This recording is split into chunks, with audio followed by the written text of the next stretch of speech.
What is up, everybody? Happy Monday. Glad to see you guys here. Everybody that's here so far. We got Nick H. Nick H is normally one of the first ones here. Good to see you, Nick. I hope you're feeling better. Hope you're healing up okay. Ellie, how are you? We got Dave here. Mark Brown, good to see you, buddy. We got, who else was here? I believe, there's Kombucha. What's up, Kim? Hope you're doing well. Casey, how are you, sir? Hope you're doing well. And here is my biggest supporter, always here to support me. What is up, Mrs. Coach? I almost said Mrs. Bluegrass. That was a habit. What's up, Mrs. Coach? So I hope you guys are all having a great Monday. Today was a holiday for me, but we have a big show tonight. I am excited to have John here. Now, if you guys don't know who John is, Coffee Talking Tech. John is a guy that I think, we were talking backstage before the show, and him and I are pretty similar in kind of how we view things. We're both huge into tech. He's probably smarter than me at tech, but we're both huge into tech. We both love live streaming, and if you've ever seen John's live streams, he does a live stream on Thursdays on his channel, and then Tuesday with, I almost forgot his name, Jeff, with JA. They have a live stream they do together. Great to watch, couple of great guys, so appreciate you guys being here for this one. I'm going to bring him in. We're going to get to know John. John. What's up, everybody? How we doing today? How you doing, sir? How was your Monday? Awesome. Way better now. I got this big smile on my face. I'm still trying to figure out why I'm here, especially, following up Dan and Heather Ramirez. I'm just lucky to be here. Thank you for inviting me. I appreciate you coming on. I've really enjoyed your content and your live streams. You and I don't know why I forgot Jeff's name. It's all right. I forget it too. I do know Jeff's name for sure. But I appreciate you coming on, talking about live streams and tech. Like I was saying, and we talked before we came live here, that we're both kind of the same mindset when it comes to tech. Probably spending money and playing around with tech also, which sometimes gets me in trouble. Who doesn't like it? It's so enjoyable.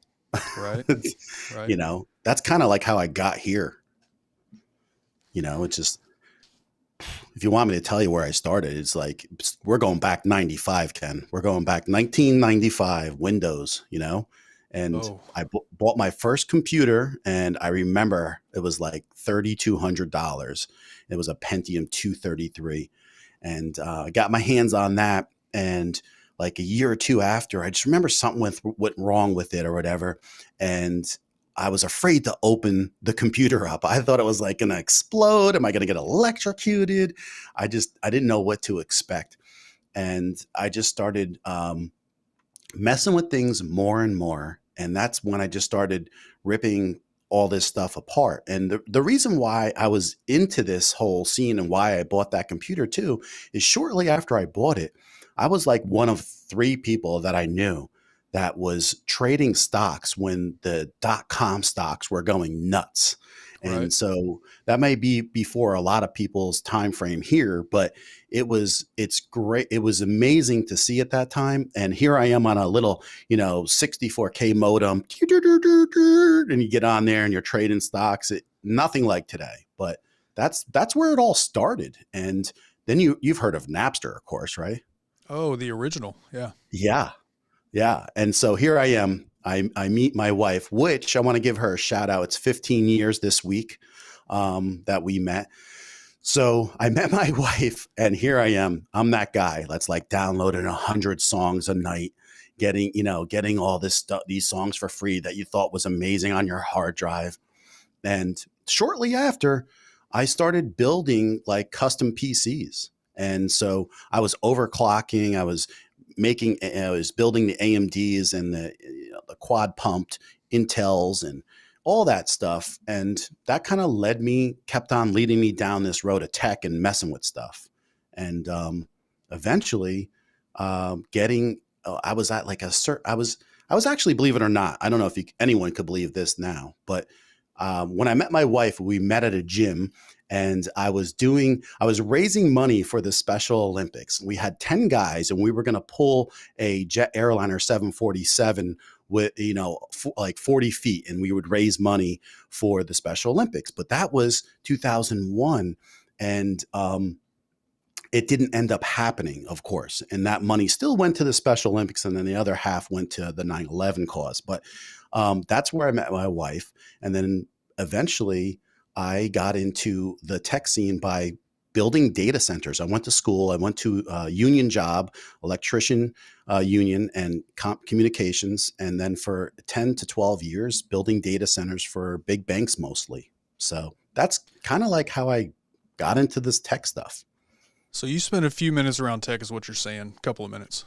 Yeah, not as much as probably my, smart people, but Oh, I did a little we've bit. we've got similar backgrounds. So I want to make sure I'm clear. You said 15 years. Is this your anniversary today? It's going to be the 14th, and Okay. thanks for making sure I knew the date, because if I messed that up, I feel like I'm still messing that up. I don't know what it is. I might have Well, hit. I was going to say, hope it's not today, because if so, you should have told me no to come on the show. And God, yeah, you'd be in trouble. it might be today. Oh, I'm going to be in such big trouble. I don't know. Well, Uh, she'll make a comment, I'm sure, because I think it's the 14th though. We'll see. well, That's what let's happens when you hit the ground. yeah. How about we move on? Go So ahead. so yeah. So me and my wife, we have kind of the same background, you and I, as far as tech goes. It was the 90s when I got my first computer, and I started taking things apart, playing with stuff. We had Yeah. the AOL dial-up internet. Oh yeah. Um, Found Napster not too long after, and just over the years playing around with stuff. And yeah, that's still what I do today. I work in tech also. So yeah, similar Yeah. backgrounds. My wife and we actually met in the army in Germany. Oh, So okay. yep, I was working in IT. She was military police. That's not why we met. I didn't have to meet a She police arrested officer. you. but uh, but yeah, good stuff. So that's some of your background. So Yeah. um, working in data centers, is that what you're still doing now? No, so I took that information, and I was always applying for better positions or jobs that might have been out there with some of my background, and I got into working for a railroad, and so communications for the railroad, because they were hiring a lot of people to fusion splice fiber and to really basically run fiber in the ground from like Atlantic City all the way up to Middle Jersey, and so we did that for 2 years. And then I ended up landing inside a facility. And basically, I take care of the facility with two other gentlemen, and we take care of the phone systems. We take care of the data. We take care of the fiber optics that they're expanding upon. And that's what I do on a daily basis, the camera systems, et cetera, security systems, stuff like that. And Gotcha. and then I don't, I, it, we all say this, and I kind of almost forgot someone had brought it up to me, but what's been going on as far as the world the last year and a half is I ended up staying home for like 6 weeks, and my son, who's 10, always would ask me, and, I love, I want to start a YouTube channel, I want to start a YouTube channel. And so we started one for him, and he was having a blast with it at the time. And it kind of got my juices going, because back in like 2008, I wanted to start a YouTube channel, and I never did. You know what I got stuck on? You're going to laugh, but I got stuck on the tech. Uh-oh. Yeah. So, So, we talk about tech, right. and there's like so much different tech, right? And I got stuck on like editing, camera, all that stuff. And I took photography in high school for 2 years, but it didn't relate. You know what I mean? So is that how you ended up with your channel now being designed around tech? I'm guessing you probably kind of dove into that, figured some things out, and probably fell in love with it or something like that. How did you come around to being tech your main part of your channel? Yeah. And when I had the first thoughts of starting a channel, it was nothing to do about tech. So I bought a GoPro, and after years after, but in the beginning, it was mainly going to be about motorcycles. I've had like 22 road bikes. I've been riding dirt bikes since I was a kid. I've traveled up and down the East Coast on motorcycles, top of Mount Washington. And so my idea was go to these dealerships, and they would let me take the bike for the day, and I was going to do reviews on the bikes, and then talk about the motorcycles, and have the cameras on the bikes I was riding, and then talk about all this stuff, right? which Right. which I see all these guys with these big channels, right? And that didn't happen because I got hung up on the tech, and I never ended up doing it. And then I ended up getting, you know, so the reason why I didn't do that now is because I ended up having a bad motorcycle accident, and that didn't work out. And this is like another love that I had was the tech, and I was like, this is a good way to get in. But I didn't want to niche myself into like a little stuck area. So in the Northeast, when you talk like coffee talk, and that's why I feel like some people around the world don't get what coffee talk is. Right. So, do you guys like in the Midwest, like when I say coffee talk, you know what that means, or So what I know of coffee talk, and I'm assuming it's the same thing. I mean, you sit around, have a cup of coffee, talk about whatever the whatever? topic happens to be. Yeah, Yeah. yeah, Yeah, exactly. And so that was like my little thing where I thought, okay, coffee talk and tech. And it was just like, okay, well, it doesn't have to be just about tech. And it doesn't have to be just about, you know, this or that. So um, I wanted to open myself up to possibly just YouTube in general. And then when I started the YouTube, it was really, yeah, right. So that I just wanted to leave myself open for other exploration of what I'm passionate about. And then I didn't even know that I was going to be in the route I am until 6 months into my YouTube. And I don't know if that's like been your case or anybody else's when they started their channel at first. It was like kind of fun and a joke almost. And yeah. I mean, so you know what I mean? absolutely. Before we get to that, so Healthy Bearded here, he actually, I see Tommy Bernhard was saying, a lot of Jersey people. And first of all, to the people that have never been to my stream before, that this is the first time you're seeing my channel, thank you so much for being here tonight. I appreciate you guys. Everyday Tech is here, I think, for the first time. So thank you all. So I think Tommy said he's from Delaware. Healthy Bearded's from Jersey. I'll let him put in the Nice. chat if he wants to what part of Jersey, but there are a lot of Jersey guys, it seems like, on YouTube and these, in the creator and in the beard space, which is where I came from. So Yeah. a I lot of mean, it's packed full of people, right? Jersey's small, but there's 9-ish million people here, and so you're bound to run into somebody in Jersey in general. So yeah. And then we got Ben Jersey in the Jamin. house. Yeah, he's from New York, so another Oh, northeastern nice, here. Yeah, cool. Yeah, I mean the tri-state area is always happening, and I'm about 30 miles outside of New York City, and that's why in my type of business is so busy because there's so much building here going on constantly. So, but gotcha. See you, Ben. Be safe, man. yeah, Everyday Tech says John rarely talks about coffee on his channel.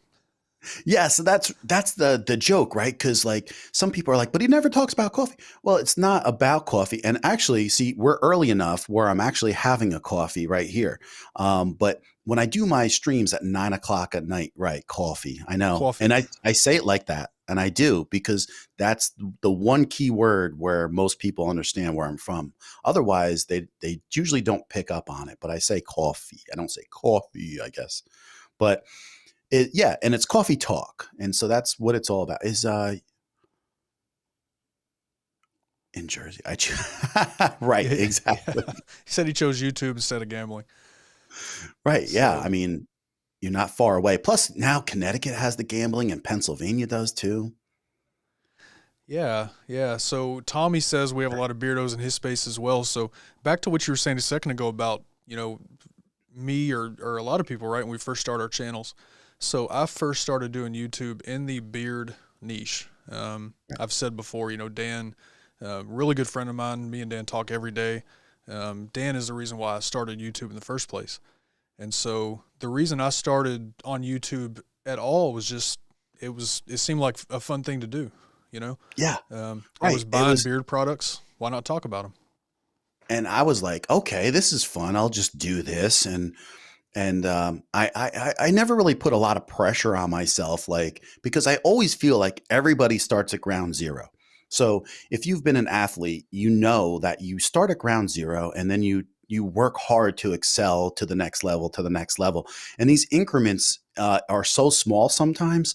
Like if you tell somebody it took you 10 years to go from a bench press of 315 to 460, then they'll be like, they can then you start to conceptualize like how small those increments are over the years.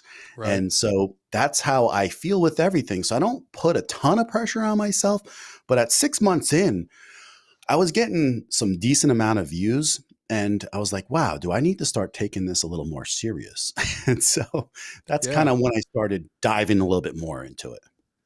Well, it sounds like, it's funny. It sounds like you were doing it the right way. You were growing organically. You were starting to, find an audience that was appreciating the content that you were putting out. It's funny. I've got a video coming out tomorrow that talks about this very thing about organic growth and, some of the other ways you can grow that you don't want to. Yeah. Um, Yeah. And that's really important. yeah. And everybody looks at this race and they're like, oh, I got to get to 1,000 subscribers.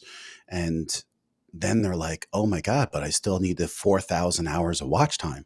Right. And don't put the horse before the carriage is what they say, right? So if you go and just talk about getting your subscribers, but they're not really connected to what you're talking about, you're going to have a disconnect in how many people are viewing your videos, and you're going to have a disconnect when you do your live streams about who's showing up. And you can clearly see these things all the time. And Yep. I don't think you can really hide it. So it's pretty obvious what's going on. Yep. Yep. Tracy Park says, I'm here for a grande non-fat, one pump, no whip, mocha, extra shot. That sounds like a Starbucks order. I don't think that's the kind of coffee you have in your cup there. No, she needs a little extra in that, I think. Well, I'm a Starbucks fan also, just to put Mm, that out there. So a lot of people pick on me, and that's okay. I Um, am too. my buddy And Aaron Rodgers says he wants to know if you're a Yankees fan.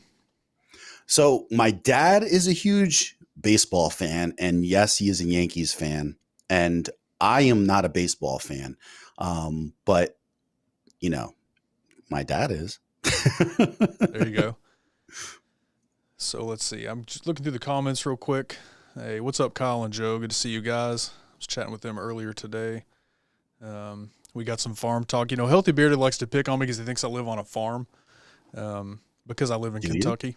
I don't live on a farm. I live really close to farms, but I don't myself have a farm. Um, So are so you he like likes to. Western Kentucky or Eastern? Would you be considered? We're pretty much what they call Central Kentucky. It's Okay. more western, but I'm just south of Louisville, so it's about dead center of the state. You ever been to Hazard County? I have been through there. I've never stopped in there or know anything about it. Yeah, I rode through there on my motorcycle. It was quite interesting. I couldn't find a gas station for like 120 miles. That sounds about right. That's Kentucky. So everybody who's come in, that this is your first time here, Tracy and Tom, you guys again, thank you so much for being here. And everybody that's popped in the last few minutes, thank you all so much for being here. Yeah. And yeah, Aaron, I did see your question, so I'll go ahead and go to that now before I go back to my list here, because this would be good for I think me and John to answer. So, um, how did you and how do you implement a schedule for content creating, work life, and personal life? And Oh, John, I'll let you take that first, man. oh, thanks. So, right before we had come on, we were actually talking about that. Yep. And that really hits home with me. Um, it's not easy. And it's something that why I talk about it so much is if you're that person that started the channel, like I was saying, and then 6 months down the road, then you're like, oh my God, some things are taking off and I got to react to this if I want to keep this up. You're already kind of behind. And it's a lot different when somebody knows what their expectations are and what they want them to be. And then they drive towards that. And then you have these productivity things set in order to some extent. You're always going to have surprises, but I didn't have anything set of any idea. It was just making videos when I had time and what was the next one. So if I would say to anyone, if you're thinking about starting a YouTube channel, the first thing I would say is set your expectations that it's going to be acceptable, because the situation for the last year was very different than average. And so there were times where I had extra time and there was times where now I don't. And so things have really changed because it took me also only, I've only been live streaming since April 1st of this past year. And I found my passion for live streaming early in the year. And I walked this like line for 3 months, telling my wife, I need to live stream. This is what I love. I think it's going to be my thing. I really love connecting with people live streaming. and it's just totally different, and your personality comes out much more, and I'm very comfortable with it. But I didn't know that I even wanted to do this yet. And so I just really think that if you're starting a YouTube channel, just make sure that you think about the productivity of how you set everything up, um, because it's not easy, and everyone's going to have a different method. We could talk about that on a whole live stream, basically. But Right. there's Notion out there. There's writing things on a piece of paper even, so you don't forget, because doing mind dumps is like so important, because like these great ideas come into your head and you'll be in bed with on your head on the pillow, and then Right. the morning comes and you don't even remember. So start with like something that is going to let you put, if you got a notepad at work, a notepad at home, and just dump that information down and have it translate to a video if you can. But we can go on all day about that. What do you feel like in general? Yeah, I mean, I pretty much second everything you've said, and it's also going to depend on. So, like me and Aaron, for example, Aaron's in kind of a different place because Aaron, he's a single guy in California. Um, no wife, no kids, nothing like that. So, Right. he doesn't have that aspect to really, worry about trying to divide time between. So, where you are in life is definitely going to play a part in that. I can only really speak from my experience on that. Obviously, I'm married. I have 3 kids.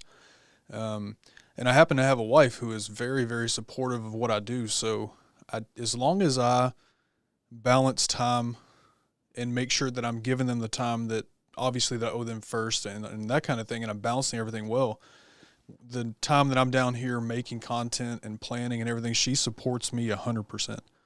Right. Um, so that's going to be a huge part of it is kind of where you are in life and what you're trying to work around. In your case, you started a new job, so your schedule has changed. You're trying to figure that out. I would say, work with that, figure out what kind of off time and different ways you can kind of flex your time around your job. And, change is hard, and I know that you'll figure it out. So he does kind of a sports show. He just recently started where he's doing like weekly previews of NFL games right now. I'm sure he'll probably do some baseball and Okay. other stuff too. But yeah, you just have to figure that out around your schedule and find what works for you. I bet if you line up, 10 different content creators, we probably all do things. There's a lot of things we're going to do the same, but I Yeah. bet overall we probably do things totally different as far as time and how we just get it done. And I would say don't overthink it, because that's what we all tend to do, and it Right. paralyzes you. I would say it doesn't have to be perfect. Just roll with it and do. I mean, if you sit back and just worry about how do I do this? How do I do this? It's just, you're better off just getting it out there and then improvising as you go, because it's never going to be perfect. And you're always going to be making corrections, even if you had 50,000 subscribers. So See, and does this that, is my wife. This is my wife. She actually calls herself my agent. So if I was not down here making content and staying consistent, she'd probably be on me to get down here and make some content. She knows how much I love it. yeah. And without your wife backing you, and me too, I would not be in this position either, because that only lasts for so long. And then they're Right. like, listen, uh, you got to give me time too. So that's a whole balancing act too, if your wife is supporting you or not. And my God, if it wasn't for my wife, yeah, I wouldn't be on your show tonight. So Well, I appreciate the wives. Thank you yeah. all. I tell my wife every day, but to your wife too. Thank you for letting John have some time tonight to hang out. So, all right. So going back to your early days, so you said when you first started doing this, you weren't really sure your direction. You've kind of changed, things a few times. But going back to your early days, what are some of the things you remember the most? Whether that's lessons or things you were doing that you've changed, or kind of whatever. What's some of your more memorable things from when you started? So how cringy things look. And you going back, and I haven't taken anything off. My first video is my first video.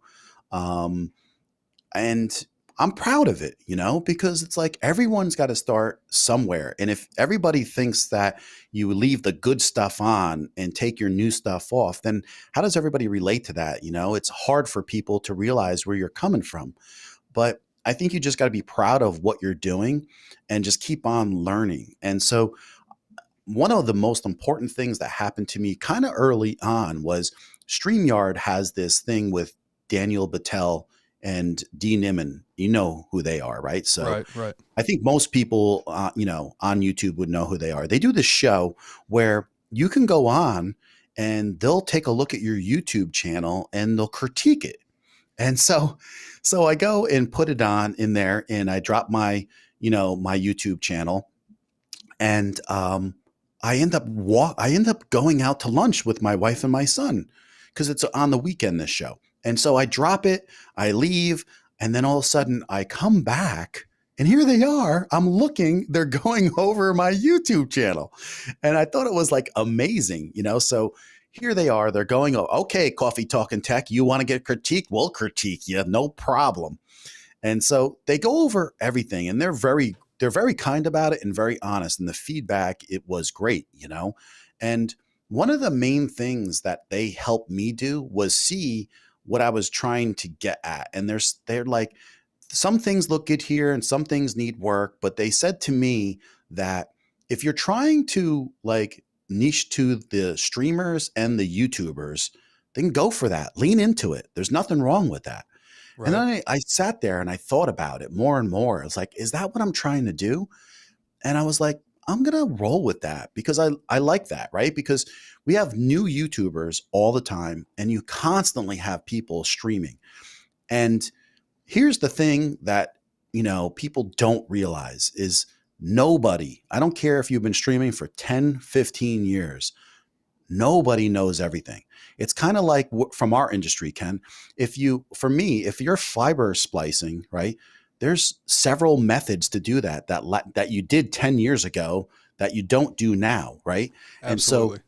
right, you might be crimping fiber ends, you may be fusion splicing. They were baking them in ovens, for God's sakes, 15 years ago. So it's like there's a lot of different methods, and it's not important what you did 15 years ago. It's, can you relate to the people that are getting involved right now, and can you help? And so I kind of felt like, wow, this is pretty awesome because they're going to have these people streaming. They're going to want to improve their quality. They're going to want to know what camera might be right for them. They're going to want to know about software. They're going to want to know about OBS, if it's free, and how can it affect you. And a year, not even a year, 6 months ago, OBS, which is a free streaming software, you couldn't even pull up the comments that came up on YouTube. So if you would sit here and not be able to pull up these comments, now there's an extension that is added to a Chrome extension that Aaron Parecki and another coder developed, where for free you can have the comments show up if you're sitting here just by yourself streaming, which is like a huge improvement to what it was 6 months ago. And so that's what I take with all this is like, just, you don't have to feel so inferior to the people that have been around. Just take what you know. If it's a little bit more, you just add to it, add to it, add to it. And you get to a point where you're pretty versed on things. And that's what I'm trying to do. Yeah, it's funny. So there's Kyle and Joe that are in here. I was having a conversation with them today because they were asking me about a piece of equipment they wanted to buy. And I was telling them, right now that will not work with what you're streaming with. But who knows what will happen? I mean, 6 months from now, it could be a different story. Right. And specifically, we were talking about the Stream Deck with StreamYard. So just in case, maybe you know a way, but I'm pretty sure there's no way to use Stream Deck with StreamYard. Right. So it doesn't interact directly with StreamYard. And here's the great thing, it doesn't have to. So if you can bring a virtual camera into StreamYard, that's going to allow you to use everything on your Stream Deck right in StreamYard. So right now, for example, I have a virtual camera coming in through vMix, which is a streaming software for Windows. And I could basically, drop all kinds of sounds and give you different looks and have overlays. And it's all via a virtual camera. So you could do the same thing where is you set up the scenes in OBS, you pull the virtual camera right into StreamYard. Now, the most difficult thing with doing that is when it gets technical with sound. Sound becomes a little bit of an issue with Right. StreamYard. And that's when something like Ecamm or vMix just excels in the long run. Yep. Yep. So Kyle and Joe, if you're still here, for the questions you were asking me earlier, this is the guy you want to talk to. So they do now. They will not be able to make any of your streams because they also stream, their beer channel 9 o'clock on Thursday, so they would miss that. Um, but yeah, Yeah, this is but you and could. this is another reason why us all doing this is so important because there's things that I don't know that you do know, and I would say there's things that I know that you don't know, but I'm sure that's not the case. Um, That's not true. yeah, but yeah, they had those questions, so I'm glad that that kind of came up. And then just talking about tech in general, about IT, so it's the same thing. I'm a Linux guy. I'm a Linux systems admin, Yeah. and so by the time you learn Rail 6 or Rail 7, now Rail 8's coming out. Everything's different. So Yeah. Right. And that's what's great is you don't have to feel that you've haven't done this for 10 years. And because a lot of those things aren't relatable now anyway. So it's not a big deal. You just got to get out there and do and not be afraid so much and get hung up on that stuff.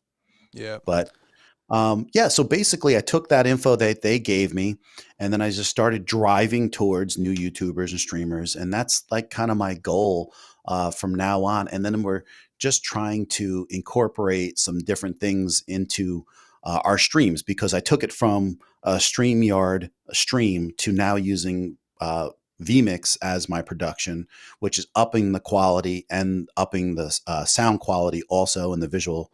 And Jeff is now doing the same thing. So right. it's a bit of a learning curve for us, but in the long run, it's going to be better for both of us. So Yeah, in his stream last Tuesday, I you could not tell that he was using vMix for the first time or that he was, running a stream for the first time or nothing like that. He seemed like a pro. I mean, you guys have been doing this together for a while, so it's not like he's new at it. He's just in the other seat now. So, but yeah, that's exactly right. He is in the other seat, and the other seat though has you know some things that are easier and some things that are harder. But if right, you haven't been in it, and so he was just driving for the first time with everything, and he did an excellent job. And to be really honest with you, the hours that Jeff puts in to learning this stuff is tremendous. And you know that it's probably the same for you, probably the same for me. I mean, I could probably I probably spend a good 30 hours a week on top of my regular oh job, yeah, for right? sure. Yeah. Yeah, some nights I'm up till 1, 2 in the morning, depending on what my schedule looks like, what video has to come out or whatever. If I have a stream coming up, so there's some late nights. Yeah, yeah, and I'm the same way, and it's the hard people like, "Oh, is it they're just lucky they know people or people are subscribing." No, it's just it's hard work, like every little question that gets dropped in, I get back to within that same day. People DM me on Instagram, Coffee Talking Tech, and I get back to them. But I tell you, the thing that makes me just smile and have this huge grin on my face some days. I mean, I wish I could record it and show people. Like, I'll get a message on Instagram, and it will be like, thanking me about something and how great your stream is and inspiring and this and that. And I'm like, oh my God, you have no idea what you just said to me. Like, so I got a message last night, and I sent back a message. Just like, I just said, you have no idea how much energy you gave me for the rest of this week, For because sure. it is amazing that people from around the world, drop you a message and how inspiring they are to me. So it Yeah, works I both mean, ways. for sure, and that's exactly why we do this. I mean, our goals are sort of similar. We want content creators to, number one, create content. There's a lot of people that won't start because they don't think they have the right stuff. They don't Right. have a good enough microphone. They don't have a good enough camera. They don't have a message, whatever it happens to be. So people don't start. And you and I Right. are kind of the same, where we want people to just create. All the other stuff will follow. Yeah. You have to create to actually get started and get better at it. Because what's more important than microphones and cameras, even though those are important, is the actual content that you're putting out. So you have to start Yeah. doing it to start knowing what you're doing. Here's the thing where I think people get hung up on the tech. It's not so much the tech in general, it's where to begin. Okay, so you're telling me that it's not important with the camera, but then what's important in the beginning? And so they don't know what is ground floor. And so when they have somebody that they can bounce things off of, and the thing that we try to reinforce is, okay, use your Logitech camera that cost you $70. It's right. I have one right here, right? It's my Right. backup one that I use. And I was using that in the beginning. And the Sure. lighting, it was the lighting. Yep. Like, use that camera. That's fine. Now spend some money on some decent lighting. And so when people will ask me, well, what's decent lighting? And that question comes up a lot. And then we talk about that because you can use that camera and then just have the proper lighting and it's going to do wonders for your stream and your look. Oh, for So, sure. I did 100 plus videos. I don't know the actual number, but I just always say 100 plus because I know it's over 100 on. I mean, between an iPhone XR and an iPhone 11, right. um, you can start creating. And I know that's what you and I both just want people to do is move past the fears and all that kind of stuff and just create content. Yep. Yeah. Um, I mean, especially because the new technology is always coming out. Like it used to be 2 years ago, oh, you can't have a really good quality mic unless it's an XLR mic. Well, no, the USB mics that you can get your hands on are incredible. So, yeah. So Kyle, kind of on this topic, Kyle wants to know what live stream service do you consider to be the best available? The best available. I'm going to say first of all, Kyle, and John, obviously, I want you to answer this too because I think I pretty much know how you feel also. But first of all, what type of computer do you use? What is your favorite computer? Because you want to use what you're comfortable using. And right. then after that, it's going to be what works for that first of all. So, so John uses vMix. He's a PC guy. He would not be able to use Ecamm. I use Ecamm, but I'm a Mac guy. So if I was a PC guy, I would probably use vMix because you're not getting me off my Mac. That's not going to happen. I can switch a live stream service, but I'm Yeah. not coming off my Mac to do it. And I had a Mac for 8 years prior to building the three PCs that I built this past Yeah. couple of years. So I'm not against it by any means, and I don't have a favorite. The only thing I like is when you're in the thought process of someone like me. When you build out a computer, you're buying the motherboard, which is really let you upgrade that computer for a good amount of time if you do the right thing. So you spend a little extra money on this motherboard. It can take you years of the newer chips that they make. And then if you can use those newer CPUs for years and get the power benefits out of them, along with being able to upgrade video cards, then you can actually go 2 years down the road, upgrade a CPU and a video card, and you're set. So those are the kind of versatility that I like in this kind of work ability. But I mean, you just nailed it. So it's going to come down to: are you using a Mac? Do you prefer a Mac? Do you like a PC? Do you prefer a PC? And then you're going to pick either vMix or you're going to pick Ecamm. Those are the best. There's no doubt about it for Right. each one. And then if the great thing is you can use OBS and get super far. I mean, there are like, you look at Nutty, if you look up his live stream stuff, this guy's got 100,000 people and he uses OBS every day. I mean, look at Dan C. He's using StreamYard and he's Mm-hmm. 50,000 subscribers. So don't let that overthinking, stop you, because you can be successful on each of those platforms. Yeah, for sure. And Kyle says he's on an Apple, so you can certainly use Ecamm. You can use OBS. It, Yep. it depends. And then Everyday Tech says the same. Definitely a great point. Budget is a big consideration too, because all these things have different price points, and Yes. what can you afford? So there's a lot of points into that decision. Yeah. Um, I mean, people always have questions. And then what's really funny is the question doesn't get answered properly because then there's this budget that never gets talked about. And then when you talk about the budget, then everything changes. So yeah. that's the first thing to talk about. And so a lot of people that are trying to sell you something, no one wants to talk about budget first because you think you're getting sold something, right? Right. But if someone has nothing to gain, right? You come into my live stream and I'm basically, the most I could ever sell you is my affiliate link.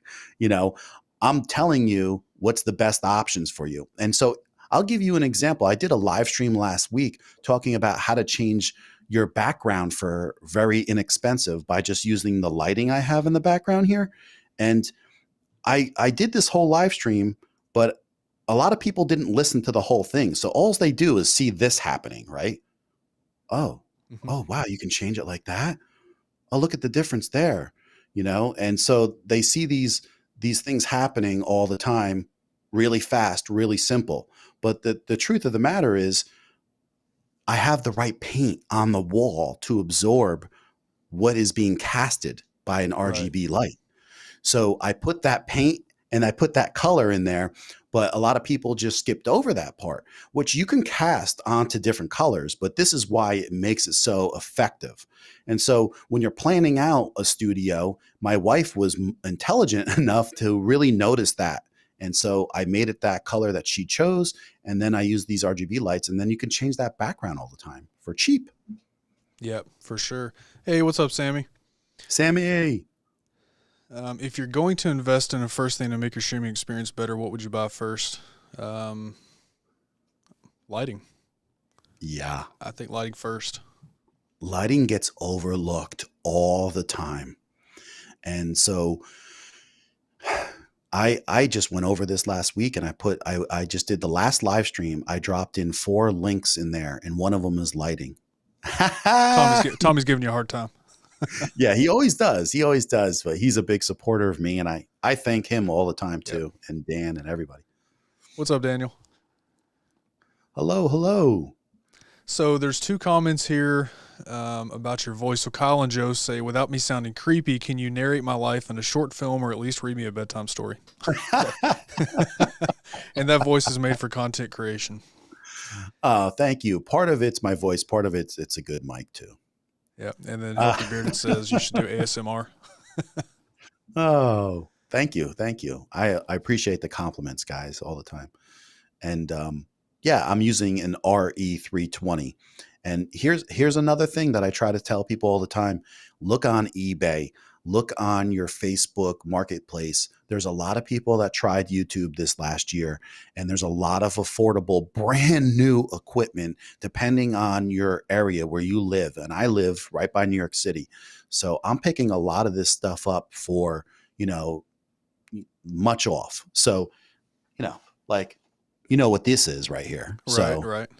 yeah. So Yep. I got this used from another YouTuber who did a review on it. He's got about 20,000 subscribers, and he sold some pod mics in this to me, the Rodecaster Pro. And I've been using it for about a year, and actually did a couple reviews on different things. And I might be letting that go in the near future. So we'll see. Oh, there you go. Oh, thank you so much. I appreciate that. Thank you. So, and Tommy, let me get back up to this comment.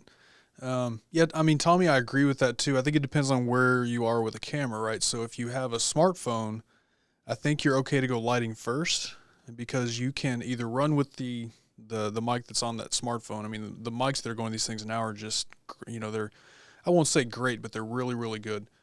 Yeah. But now if you have like an M50 or something, then yeah, you definitely want to look at audio, because the M50 onboard mic is not.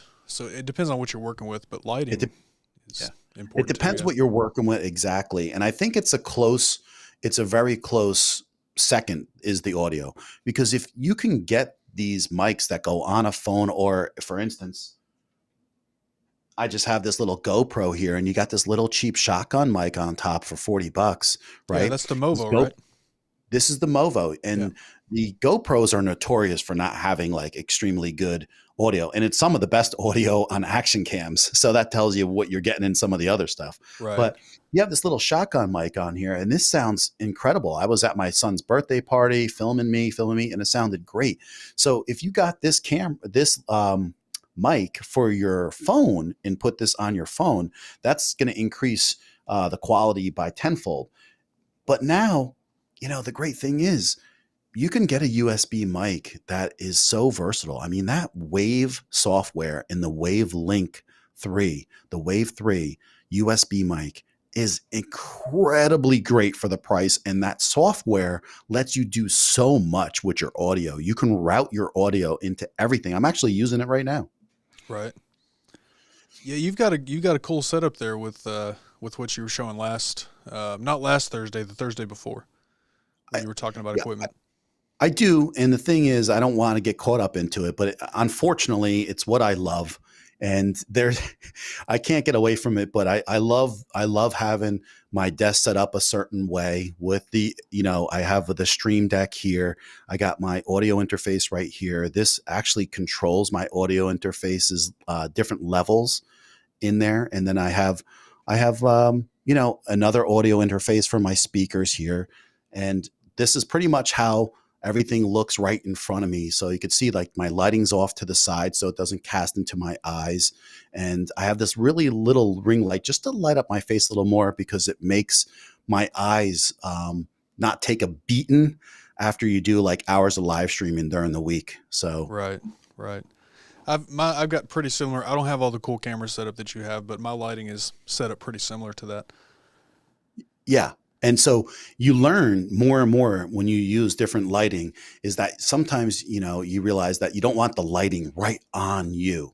And so you take these are edge lit lights. And so you kind of want the edge of the light just casting right by you. And so this way you have a bald head. So you're going to get some shine, but you're Yep. not going to get this great, incredible shine in your face and your glasses and everything. So it takes Yeah. practice, but you get there.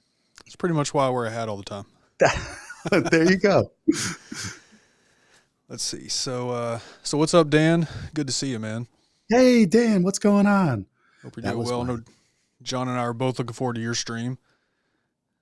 oh yeah. Yep. Yeah. Christmas And Dan clatter. is great. Oh, he Oh, is. there's Todd. Yep. Yep. Todd. I was trying to remember his first name. Yeah, he wants to know if you have Yes. affiliate links for your paint. For my paint. And Todd's great because the people that support you, just like if you have you really support or like a content creator, I mean, all you got to do is watch their commercial and you're giving back to them. And it's something I didn't even realize like 2 years ago. And so now, like, if people give me great information, heck, I'm going to leave their commercials on, let them get that little bit of revenue they're getting because they've helped me learn so much. And that's what I do nowadays. And then Todd was like so nice. He actually bought the lights that I have now. And he asked me right in the stream, he's like, do you have an affiliate link? And I put it out there. He used it. And I really appreciate that. Like those kinds of things go a long way for us who are always struggling to keep the YouTube channel going. Yeah, for sure. Um, and then Everyday Tech here says, as far as streaming services, it also depends on how much time you have and if you're willing to enjoy figuring things out. Absolutely. I mean, one reason why I don't use OBS is because I know that if I spent the time, I could figure it out. But Right. because it's freeware, there's a little bit more in-depth setup you have to do yourself, and I didn't spend the time figuring that out. Yeah, well, that's part of being smart, though, I think, Ken, is know where it's acceptable to spend time and not spend time. A lot of people would tell me, certain things about not having a stream deck. And I was like, no, you know what? The stream deck saves me a lot of time with stuff and it's worth it for me. And so you do what's worth it for you. Yeah, Russ says I think content creators should have their pets on camera. He's a huge pet guy. And then my wife followed up talking about our cat. He's a huge cat. And that's how people connect. They do. Some of them do. Yeah. A lot of them do.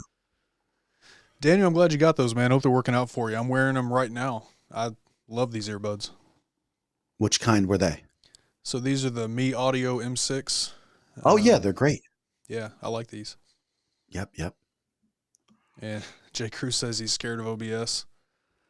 Me It too, it man. is scary. I remember looking at it the first time. I'm like, how am I going to figure this out? But if there are, and that's the great thing about YouTube, just look things up. There are masters of this stuff, and you'll be surprised how much they can teach you. Yep. And Dan says, been here just listening. I appreciate you being here, Dan, even though you're busy. Thanks for hanging out. Yeah, thank you, Dan, so much.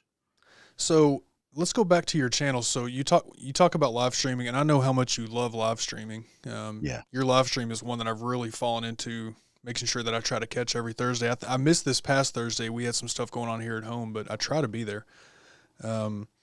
So if I remember right, didn't you do, and now I'm drawing a blank on what it was. I didn't write this detail down. Didn't you do something where you live streamed every week for a year, or you had some kind of a goal that you set and you did a video on it? Well, that wasn't me. That might have been somebody else. But I live streamed for the last 6 months I've live streamed every week since April. So April 1st, I finally sat down. It started in January. I was like, I got to start live streaming, got to start live streaming. I'm telling my wife, what am I waiting for? I'm like, I don't know what it is. I guess I was a little nervous. I guess I didn't know where to begin and there was a lot to learn. And I just said, I got to start. And so April 1st, I say to myself, okay, I'm going to start live streaming. And the same day, I actually started this little thing called Lita, which is live every day in April, live streaming. Pros Right. did, right? And here's the crazy thing. I do not join groups. I tend to not join groups.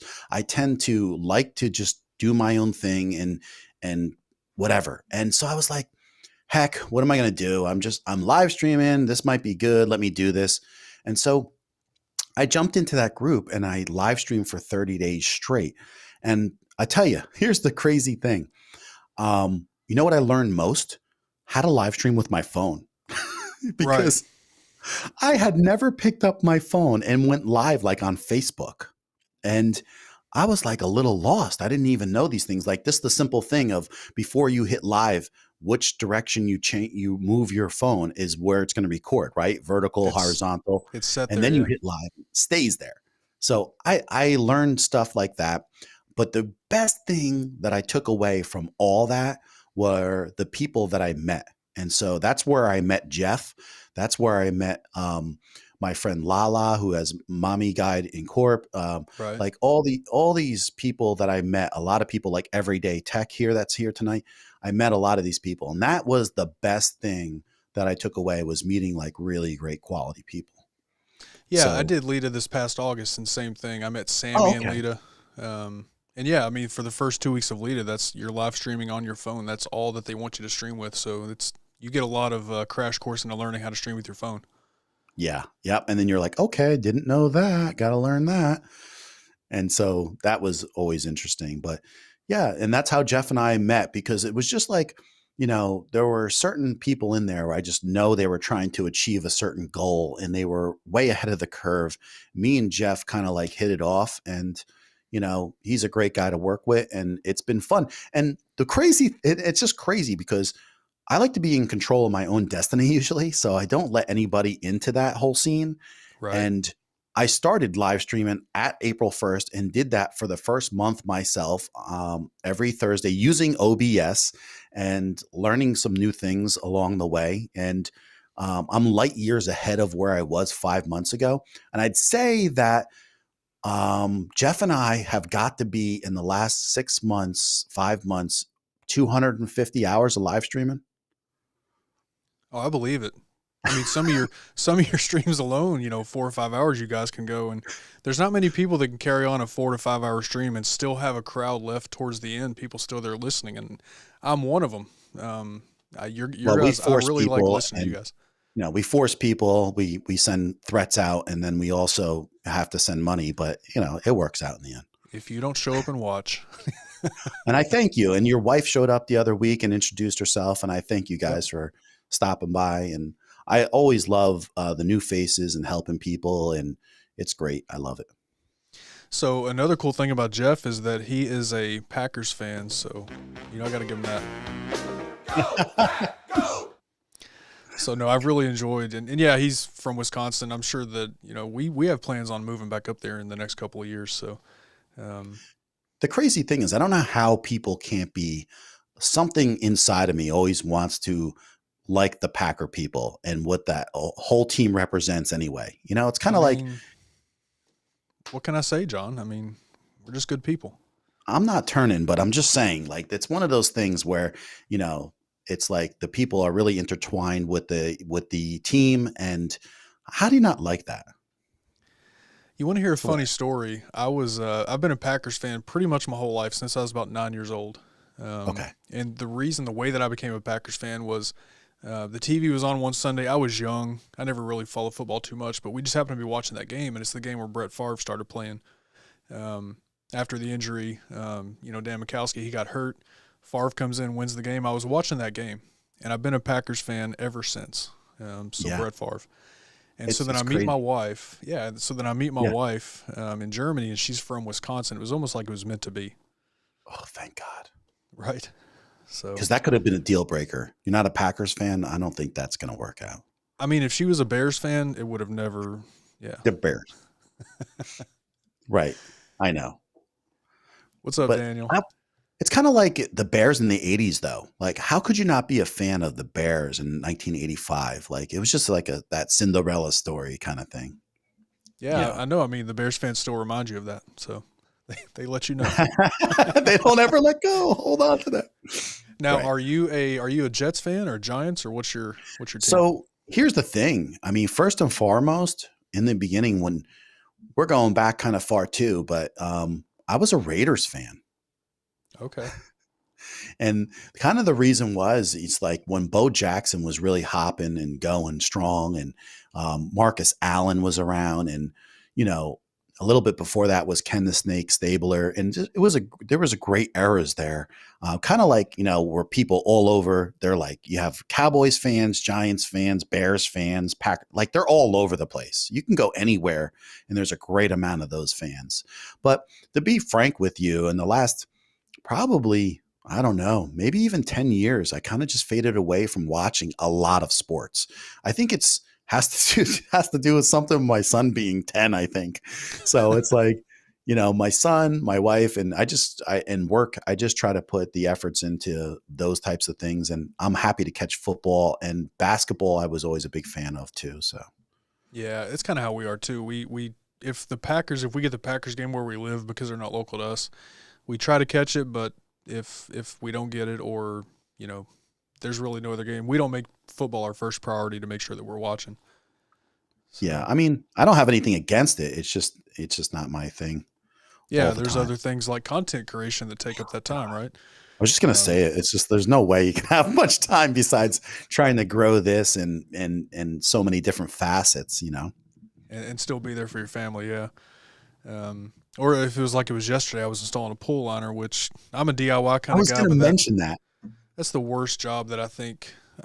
I don't like to pay people to do things that I can do, Yeah. but next time I might do that. I'm not sure. I'm still sore right now. I'm sure I'll be fine by then, but Yeah. I was cursing last weekend as I was changing my wife's rear brakes, her rotors and her pads. And it's like, I feel like I haven't done anything like that and been on the ground for like a couple hours in like a year. Is like that. I came off the ground after a while and I was like, man, that ground's hard compared to what it was last year. right. So, and that's another cool thing about the whole YouTube creator space and just YouTube in general. So, have you ever come across the hot tub lady? I've seen her, yes, but I don't know her whole scenario. So she does videos on hot tubs and taking care of hot tubs and some pool stuff and things like that. And I Right. met her in a chat on one of Heather's streams one day. Yes. And so just passing, hey, how you doing? Good to meet you. That kind of thing. And Right. then a few weeks after that, my vacuum basically ate the bottom of my pool liner. It put a huge hole in the bottom of my liner, which was 4 or 5 years old anyway. It was time to replace it. Right. And so I was like, well, okay, I drained the water out of the pool. And then I just happened to post something on Instagram like, well, this sucks. My liner's shot. I guess we'll open the pool next year. I'll put a new liner in. And she sent me a message on Instagram. And she's like, hey, you can't leave water out of your pool all winter. I didn't know that. I had no clue. But because we came across each other on YouTube and she's got this expertise, Right. and I just She happened to saved post. you. Now she's saving me. Yeah. So Yep. we were able to get that fixed. So I was like, thank you so much. Because I guess if there's no water in your pool, it'll collapse over the winter. I didn't think about that. I had no clue. No, not at all.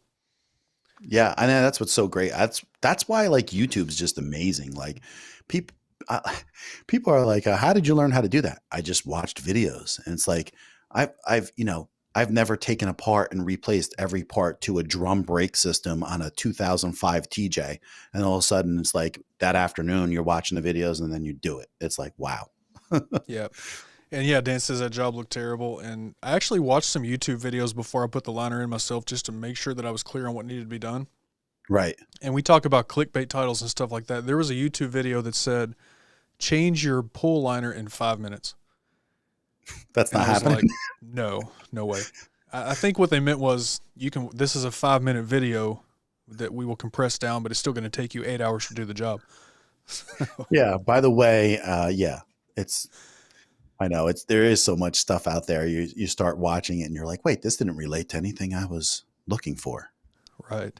But it is a great tool though overall, and I love the platform and the ability to be able to do what we're doing and take it to a level that you can take it to. There's so many arms to be able to make income as you go, and I haven't really thought about all these things yet because at this point you just want to keep creating and going and learning and doing your thing. But I mean, just the affiliate links make a difference. Oh yeah. And it's a everybody has different goals with YouTube and what we're trying to do and what we want our YouTube channel to look like over time. I mean, I think like you and me and several other guys, I mean, I'm in this for the long haul, so I already know right here that this is a never ending job if I want this to grow. So I think as long as you have that expectation, then it just kind of My comes with the wife, territory. if my wife is watching, just cut that part out. All right. I'll make sure to delete that when we're done. So Yeah, Ballard Vibe says, I'm a Packer fan. My wife is a Bear fan, but her college roommate was a Packer fan with tickets. Nice. So I've been to two that Packer changes games. everything. Absolutely. So John, what is your favorite part about live streaming? I know that you love live streaming as much as I do. What do you love so much about it? So ever since I was a young kid, I mean, I remember riding my tricycle down at the local beach. We had a lake and my grandmother lived at, and we would go there every summer and I'd be riding my tricycle around the lake, talking to all the people that were there. And just, I was always sociable and I was always great with people in face to face. And I felt like making these videos was one thing because I kind of like was having a hard time really getting me across in the video. Cause I think when you start out, you don't really even know what is like comfortable. You're not comfortable in front of the camera. You're trying to learn to be you. You're trying to get this information out, but it's not like your personality. And then when I started live streaming and I watched a few of the people on that were live streaming, I was like, this is like a great way to connect, like face to face. Then I started doing like some testing. I was going out to like the Facebook groups and your local towns. And I have like my local town has about 10,000 subscribers in the Facebook groups. So I don't think anyone's like gone live to them. So I'm going live, right? I'm just showing up on there and I'm like talking to people that are real estate agents and people that are restaurant owners. And I'm saying like, here's your ability right here for free to up your business and to go live streaming to these Facebook groups. And it's a concept that most people don't get. I had a local politician coming by here recently, and I was trying to explain to her what I was doing, and then she's the next sentence was, "Oh, you should go to the Chamber of Commerce meeting." And I'm like, "What I'm trying to tell you is, if you live streamed, you would reach everybody on your town in this Facebook group." Right. And so I think it's untapped still at this point. And that's just one aspect of it.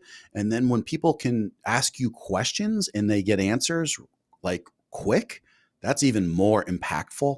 And I just think there's so much you could do with it. I mean, you know it because you do it. So you probably feel the same.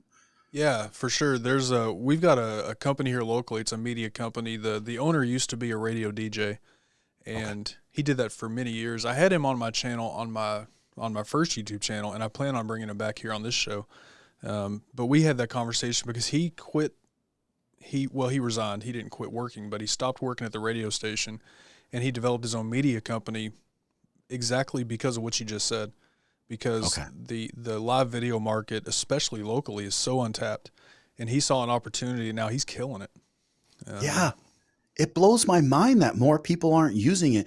And then that's where I like that's where I feel like if I could just stay on YouTube, do these live streams, and I can separate that whole thing and just explain to people how they can set up basic live stream setup in their houses. You could literally have like an influx of real estate agents looking to up their game. Could you imagine like a local town, you're on there and you're basically telling people that basically the inventory is going up in this town or going down, or the pricing of the housing market is this, and you're making contact with people, you can increase your business so easy. And that's just, like I said, just one of the small things that I feel those are potential ways that I could make money. And the the whole live streaming that I do during the week on YouTube is just extra for me to have fun, connect with people, answer questions. And it's kind of like, when you go to, I don't know if you've ever been to like um like food for the homeless. What is that? Like you go to those things and you separate the food and then you feed the shelters and Right. you give back, right? You give back. And then for the first time you do that, you're like, wow, that really felt good. It's like you feel better, like more than anything, because like, wow, felt great to give. And that's Yeah. kind of like what I said before. Like when I get these messages on, Instagram and something like that, it just hits me. It's unbelievable the impact that it has. And I love that feeling of helping people. Yeah, there's so many people that want to create content, and when you talk about creating content and then live streaming, you're really talking about two different animals. Um, Yeah. you know what I mean? Where creating a video, editing, however you do that, whatever that process looks like for you as a person, but uploading that video and then doing a live stream, two totally different things. My first live stream, I'll have to send you a link later so you can see the first, 15 seconds of this live stream, but I won't say it was a disaster, but it was definitely a learning. So we all know that there's a delay when you first start a live stream, 7 to 15 seconds, depending on what platform you're using or whatever. Right. And when I did my first live stream, going into it, I knew that. I'd talked to a few people. I'd sort of done some test streams. I had that figured out. But when I actually hit the live button to go live for the first time, I forgot about it. I'm looking over here on my secondary monitor and I'm seeing YouTube, and YouTube is not live yet, right? Instead of looking at StreamYard. Oh, thank you, Ellie Hey, Orchard. Thank there you you so go. much. Awesome. So instead of looking at StreamYard, which I was using at the time, I'm looking at YouTube. And the guest that I had on, I don't know if he's still here. He was here a little while ago, Weatherbeard. Um, he's sitting here and he's like, "Yeah, I think we're live. So how's everybody doing tonight?" And I'm like, "Wait a minute, are we live?" It was so terrible, but now it's funny to look back on it. I think it's awesome though, because it is funny. We did a test stream last week with Jeff, and he was going live for the first time in the driver's seat. And so I said, heck, Jeff, like we're here right now. Just go live and let's just test it out, right? We'll just go through some of the things. We were on for like an hour and a half, and he's like, "Oh, we're live." And I'm like, "Wait, we're live right now?" And he's like, "Yeah, we're live right now." And so you could hear us saying that. And it's so funny. That's what's people I think really appreciate that though. And I think when people get to see people's personalities, then there's more relatability. And when you have that relatability, you make connections with people, and some of those connections can be really deep. And I really like that. And like sort of the conversation we were having before we came in here, and then carrying it out on here too. And it's like some of these topics that we talk about. Um, I always have like one of the major things I get people emailing me about or sending me a DM is it's just so great to have somebody to bounce something off of, because there Right. are so many new creators and they just don't know where to go. And it's that whole thing where they're at a certain level, so not everything is so relatable to them, and then they get lost in the mix of what comes first. And so I get that all the time, and they're just so appreciative to have somebody to give them some insight. And I love doing it. Yep. Yep. Same here. That's one thing I love about your channel and about your streams is that you have your live streams are kind of a perfect balance between a fun hangout Thursday night. It's Yep. been a long day. Let's hang out with the ladies and the gents and just kick back and relax a little bit. Oh, but wait a minute. There's a question. Somebody needs some help, so let's help. Also, we're giving valuable information. You and Jeff do a great job at that kind of a stream, and I really appreciate. That's one reason I've seen almost every one of your streams since I've found you. So Thank you. I'm glad you brought that up, because in the beginning, we talked about that. And then we started like just having these conversations, Jeff and I. We would just like, let's just have these conversations about miscellaneous stuff. And you want to let your audience kind of drive a little bit, right? right. So they'll ask some questions and things will, meander here or there. And then it's like we come to find out like they're not there just for the tech. they're there for fun conversation, for jokes, for us just busting on each other, you know? Um, the way me and Jeff communicate to each other, how eloquent he is with the words that he uses, and how kind of like raw I am, you know, and it kind of balances everything out. And it's a real cool thing, and we're just lucky that it naturally happens like that. So I appreciate you bringing that up. Yeah, absolutely. Dan says I have had a few times where I forgot to cut the end part of segments in my video. Killed me, but people always enjoyed it. Yeah, I think people like seeing, I mean, you know, a lot of us put out like our edited perfect videos, right? We cut out all the garbage in the middle. I think people appreciate sometimes seeing the, that's a real person actually making this video. He does make mistakes. I think people enjoy that. Yeah, I agree with you. I agree with you. And then it's like they see people let their guard down too. And that's even a little bit different than what they get to see every day on the live streams. Um, you know, yeah, and not everything. And that's the other thing, right? Is you can practice everything about sharing your screen or going over something, or having your camera set up a certain way to show something, and then when you go live, that's when everything goes wrong. So Yep. it could work perfect. And so there's a little bit of that feeling like you fight the tech on some of those things. And that's what I always look at, like when you start seeing people on live streams being able to go over things and share things while they're going live. That's when you realize, like, wow, some of these people have a much better understanding of how it all works and plays together. And you have a certain amount of respect for them, because it's not easy. It's not, and a lot of that comes from, honestly screwing up ourselves, right?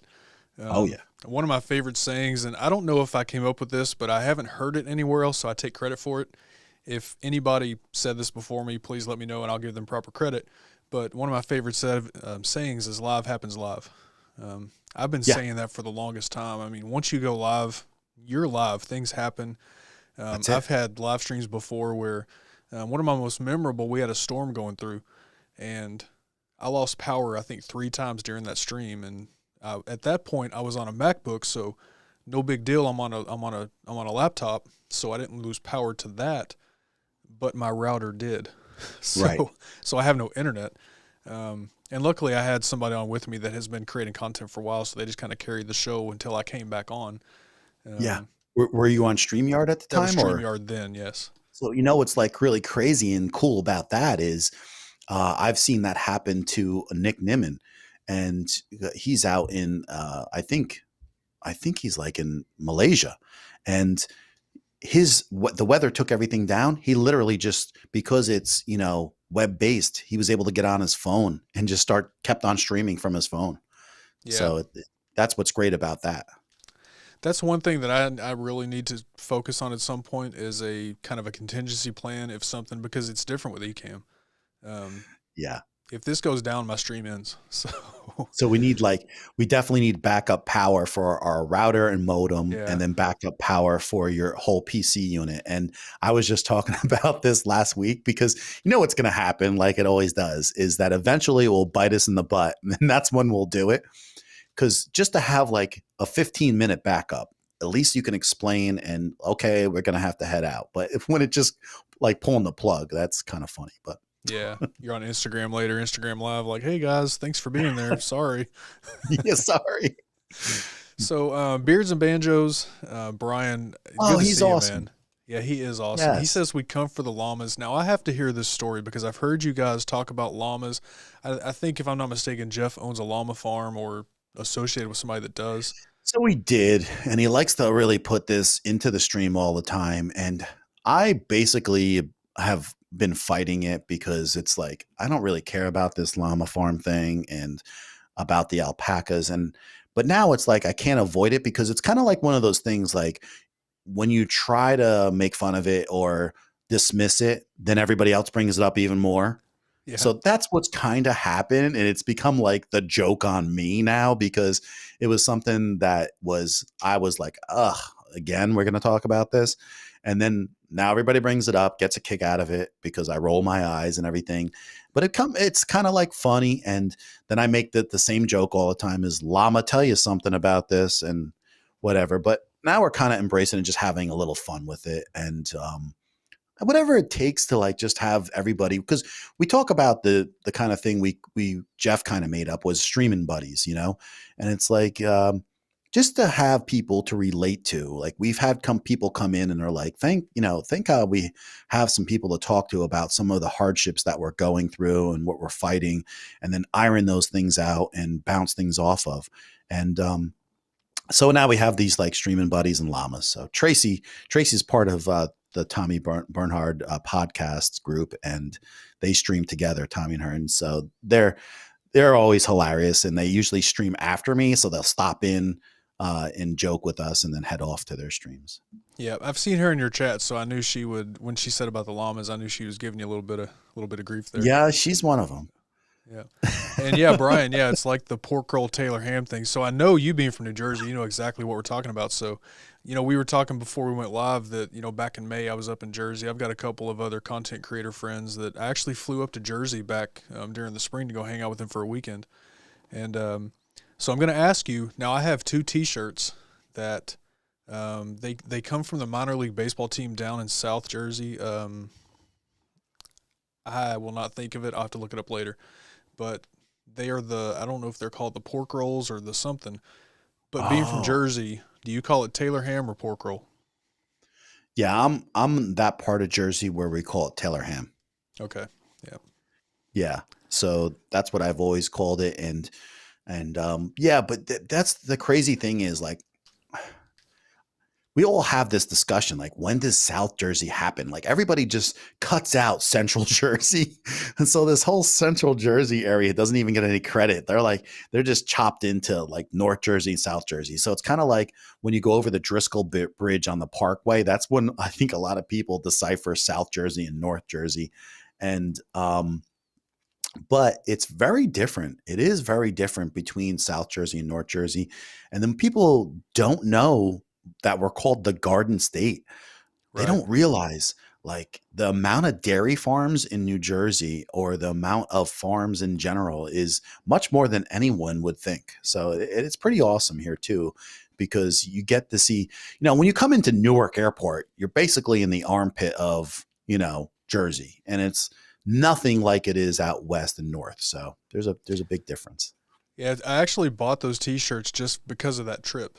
They're just 2 T-shirts that say pork roll, and I was like, you know what, I'm going to wear these to the airport. And my buddy from North Jersey's like, if you wear that to Newark, you may not walk out. I'm not sure, but it's a funny thing.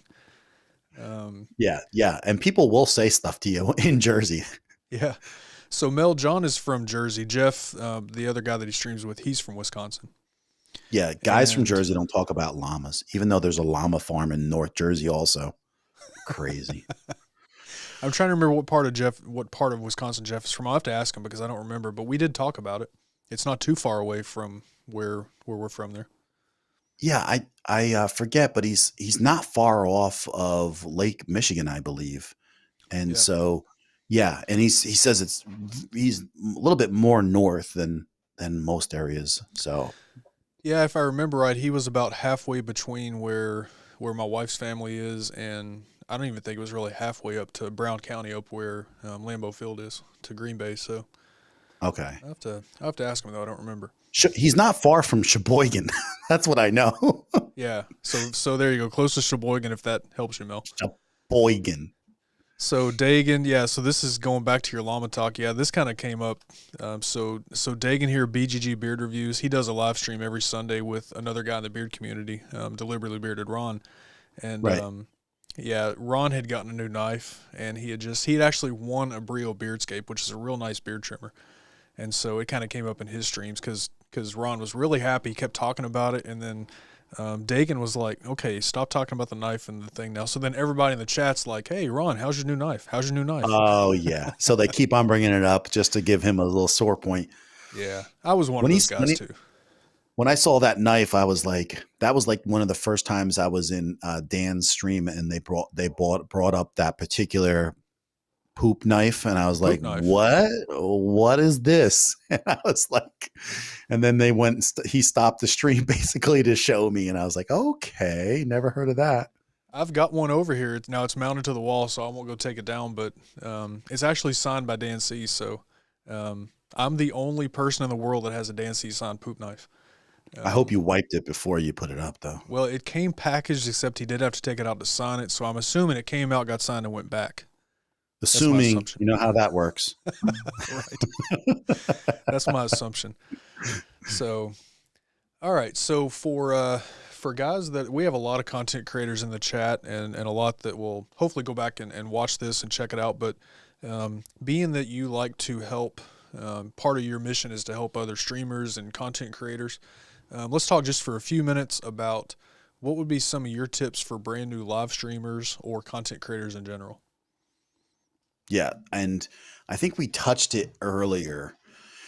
So my biggest tip is that the thing that I would have learned the most from was definitely putting a more productive method to making what I'm making right now, right? So be it the way you're set up, be it the way you edit, like have an idea, like get all before you start that channel and you pick that name or that topic or what you're gonna kind of niche into, or you don't even have to have that yet, right? So, but it's just think about how you're going to operate with everything because there's so many things that can save you so much time, and then you can be so much more effective, right? Putting Right. but and I didn't know any of that. So just this, and I know it can't happen right away, right? But just the simple thing of having a camera that never leaves my live streaming setup, it saves me so much time when I want to go take the other camera and do a thumbnail or go record outside. And I never have to go back to setting this up and making sure that and it saves you from so many mistakes too, because Yep. you always forget like one setting that's not perfect. You shot in this frame rate or this or that. And so little things like that, when you keep on making those little adjustments over time, hi, Melanie. Hey, Melanie. It just makes such a big difference in the way you plan things. And then have a plan when success hits, right? You get a video. This is the other thing that I didn't catch on to that Dean Nimmin pointed out. I had a video that all of a sudden took off about the Canon M50, right? And it's like I don't know, it's coming up on 8,000 views for this year, right? And in the beginning, I didn't have a counter right to it. Like they were saying, like when it took off, you should have really quickly noticed it was taking off by going in your analytics, looking at the views over time, noticing that those views are much more than average, and then having a backup video to support it. So I ended up doing like 2 backup videos, but the problem is that I waited too much time in between, and I should have rode that wave a little harder. And so having a plan about those types of things really, really lets you react and get the effective techniques to keep on carrying you forward, because you could have like one of these chances that really springboard you. And if you got to take advantage of it while you can. And the other thing is I think incorporating as soon as you can a little bit of a live, let people see who you are, let people relate to you. It doesn't have to be right away, but I think once people see who you are and what you're about, that can be and it's not the same for everybody. I wouldn't recommend it for everybody, but it can definitely make a change for the right person. So, and I would say another thing is, as quickly as you can, find someone that you can trust to bounce things off of. That really Yep. helps. It gets you through the hard times. Even if you're super strong, it will really help you with the emotional things that you're not going to be ready for, which Yeah. they happen. Yeah, what you say about the videos. So some of my most viewed videos are actually, so my other YouTube channel is a men's grooming, mostly beard content, but men's grooming. My highest viewed videos are for Skull Shaver, which Skull Shavers, I don't know if you ever heard of them. They're actually I based up know in New about it. Jersey. Yeah, so I did a video about a year and a half ago, and after that video, they reached out to me. I was like, wow, this is cool. I didn't expect it. I bought this thing like 3 years ago, and it's what I shaved my head with, so let's make a video, right? and they reached out, and then not too long after that, I became an actual contracted affiliate with Skull Shaver. And so I started doing a couple of videos, and those are my highest viewed videos on my channel. I mean, one of them that I did back in August has 14,000 views. And Right. so exactly what you said, I was trying to make sure that I did a Skull Shaver video like every couple of months, to get Yeah. that out there and And keep it fresh. so you got that fresh, you got that coming out. And then the other thing is, right? If I was fortunate enough to have a friend who actually helped me big time in making the logo that I have now. And then I went out, um, and I got some merch done, right? So that's the other thing. Like get some things done. It's not going to cost you anything to have some merch there for you be able to, because things take off. Sometimes people want to buy stuff, and I've had coffee cups bought, I've had bags bought, I've had hats bought, and people want to support you in some way. And so having those things available, it's the right thing to set yourself up for success down the road. Getting your name out and having things worn and people asking questions and referring back to things is what's going to help you. So having those types of things set up ahead of time is really going to secure a lot of success for you moving forward. Yeah, for sure. One thing that I appreciate about you and your outlook on it is that success, you expect that success to come organically and slow and correctly, right? But like you said, just one video can all of a sudden, boom, make that happen. So be prepared. Um, Yeah. I think you've Yeah. done it right. I think the way that you've done things has worked for you, and a lot of people. And so my wife says, subscribe to John if you're interested in hearing this content. Awesome live streaming content. Thank Absolutely, you. he's one of. Thank you. As far as the creator space, there's a few live streams that so far I've tried to become a regular on because I enjoy it, and John's is one of them. So definitely Thank you a so fun much. Thursday night. I really appreciate that. I absolutely love it. Um, and it's something that, I do work hard at, and I am going to keep on working hard at. You know, I, I love the whole thing of the live, and just meeting more people out there and seeing, the new faces that are coming out, and following people when they make their. I just was on someone's first live last week, and just like they talked about it for a long time. Thank you so much. I appreciate that. Thank you for subscribing. Yeah. And I here's the thing. I like we just said, you had a video that hit it off. I had that Canon M50 video. It brought me over 100 subscribers so far. Right. And then I didn't reach out to a lot of my friends. So I think last month I reached out to my high school friends, and I had about 35 people subscribe. But everything else besides that has been me being out there, just constantly being out there, meeting people streaming, doing the videos. And I have to get back to doing more of my videos too, because the videos and the live stream is what balances your subscribership. And I've been lacking a little bit on that side because I've been trying to work so hard with Jeff with getting this live streaming thing sorted out. Right. It's been something we've been working hard on to get to this level, because if we would stay at StreamYard, it'd be one thing. But when you're going to this level of what we want quality wise, there is a learning curve. And so we're just working out that learning curve. And but that's basically I believe you got to try to be as organic as you, and that word gets overused too. So we always talk like organic for what? What does that pertain to? Right? I'm Right. sick of that word. I'm pretty sick of it myself. But here I am, because here's the truth, right? We all want to get to a certain point, and that we need that 1,000 subscribers, and then we need 4,000 hours of watch time. What I'm saying is just pay attention to both. You don't want to go and, get a 500 subscribers in 1 month that don't relate to your channel, and then have to get 3,500 hours still. That doesn't Right. make any sense. It's not going to make you get monetized any sooner. It's going to actually make it more difficult, because the majority of these people aren't going to be watching your video. And if your own subscribers aren't watching, YouTube is not going to understand what's going on.